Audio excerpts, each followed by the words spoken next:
Chapitre 28 Adolf Schicklgruber et la société Thulé. Le texte cherche à éclairer l'histoire du Troisième Reich et le rôle d'Adolf Hitler en remontant avant sa montée au pouvoir. Il critique la vision simplifiée qu'on retrouve dans les manuels scolaires où Hitler est présenté comme le seul responsable, sans expliquer l'origine de ses idées, ses soutiens financiers et idéologies. L'auteur évoque un voile de mystère entourant le passé allemand. Il retrace l'histoire des sociétés ésotériques européennes comme le Golden Dawn en Angleterre à la fin du XIXe siècle, rassemblant des figures célèbres de la littérature de l'occultisme et de la franc-maçonnerie, qui étudiaient des doctrines mystiques et secrètes. Certains membres, comme Rudolf Steiner ou Aleister Crowley, développèrent des idées ésotériques et spirituelles influentes.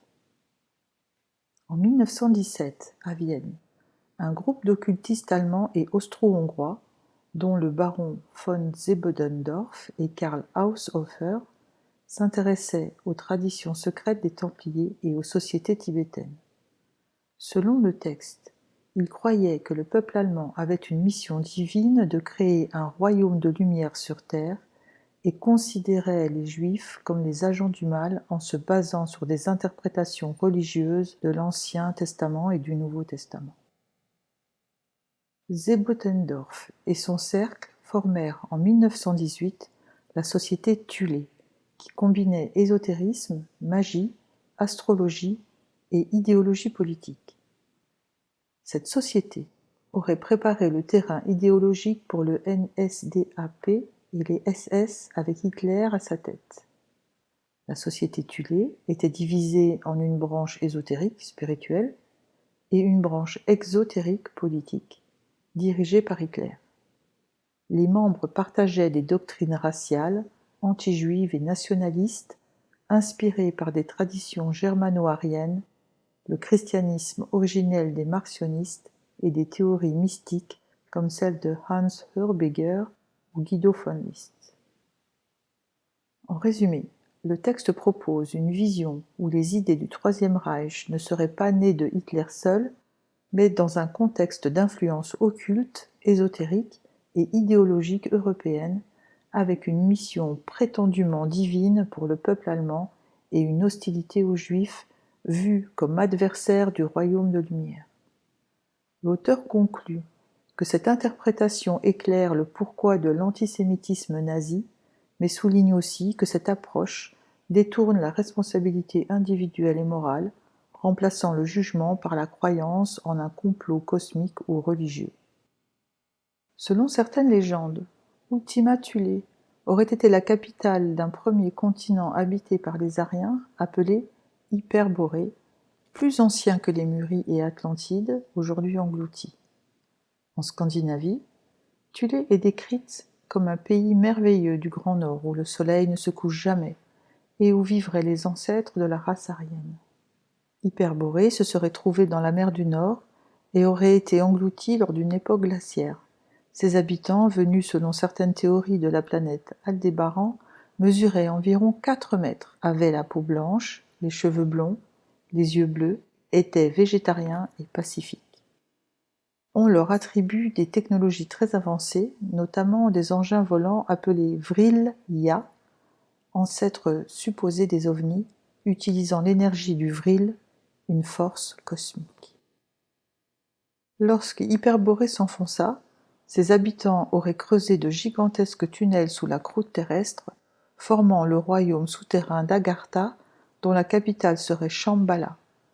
Les Perses appelaient ce royaume Ariana, le pays d'origine des Ariens. Selon Karl Haushofer, Thulé serait en fait l'Atlantide, et ses survivants se seraient divisés en 2 groupes. Les bons, les Agarthis, réfugiés sous l'Himalaya, et les mauvais, les Shambhala, se dirigeant vers l'ouest. Ce combat, selon lui, se poursuivrait à travers les âges, notamment à travers les actions du Troisième Reich. Le souverain de ce royaume serait Rigden Lipo, le roi du monde, représenté sur la terre par le Dalaï Lama. Pour les Thuléens, la terre serait creuse, avec un soleil central fournissant lumière et chaleur à son intérieur. La vie véritable se déroulerait à l'intérieur de la planète, et les explorateurs des pôles comme Cook, Peary, Amundsen ou l'amiral Byrd, auraient observé des phénomènes inexpliqués.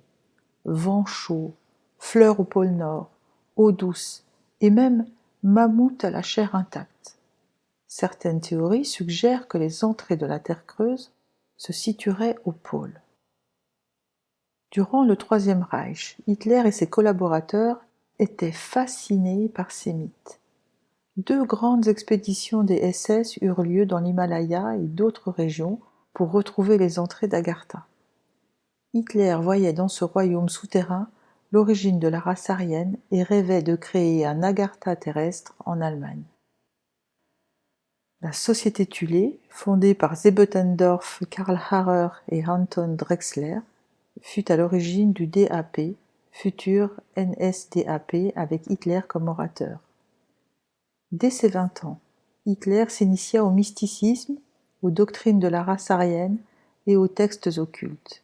Il s'intéressa aux drogues hallucinogènes, aux ouvrages mystiques. Comme The Coming Race de Buller Lytton et aux récits d'Agartha et Shambhala de Ferdinand Ossendowski. Haushofer et Hess lui enseignèrent la géopolitique et l'idéologie raciale qui allait structurer le Troisième Reich. Ainsi, la mythologie de Thulé et d'Hyperborée, mêlée aux croyances sur la Terre creuse et aux doctrines mystiques, a profondément influencé l'idéologie nazie, jusqu'à ses expéditions, ses plans pour le futur et la rédaction de Mein Kampf. Ces légendes, bien que fantastiques, montrent combien le mysticisme et l'occultisme ont joué un rôle central dans la vision du monde des dirigeants du Reich. Puis, le texte explore les liens entre les dirigeants du Troisième Reich et les croyances occultes issues de la société Thulé. Il décrit comment des figures comme Karl Haushofer, Rudolf Hess ou Hitler auraient été profondément influencés par ces doctrines mystiques. Hess, par exemple, aurait suivi un rêve de Haushofer en se rendant secrètement en Angleterre pour négocier la paix, convaincu d'accomplir une prophétie.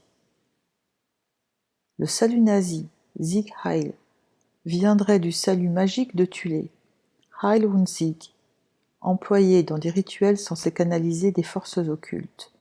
Le texte raconte aussi que Hitler aurait tenté d'utiliser le mage Franz Bardon, dit Frabato, pour obtenir des pouvoirs surnaturels. Bardon aurait refusé et subi la torture. Les SS sont présentés non pas comme une simple police, mais comme un véritable ordre mystique appelé l'Ordre Noir, inspiré des Templiers. En leur sein, un cercle plus secret encore, le Soleil Noir, croyait en un centre cosmique autour duquel tournerait notre Soleil. Hitler et ses proches auraient collaboré avec des moines tibétains censés détenir les clés d'un royaume souterrain mythique. À la fin de la guerre, plusieurs cadavres de Tibétains furent retrouvés à Berlin, alimentant la rumeur d'une alliance ésotérique germano-tibétaine. Des récits affirment même que des membres SS furent envoyés au Tibet pour préparer un combat final. Selon ces théories, Hitler aurait appartenu à une loge secrète dite des 99e loges, liée à la magie noire, où chaque membre pactisait avec un démon. Certains auteurs affirment que cette loge aurait aidé Hitler à fuir en Amérique du Sud après 1945. Enfin, Haushofer, voyant l'échec de sa mission mystique, se serait suicidé en 1946. Le texte conclut que la société Thulé aurait fourni la base idéologique et occulte du Troisième Reich, mêlant ésotérisme, ambition politique et mythe arien, des idées dont des héritiers existeraient encore aujourd'hui.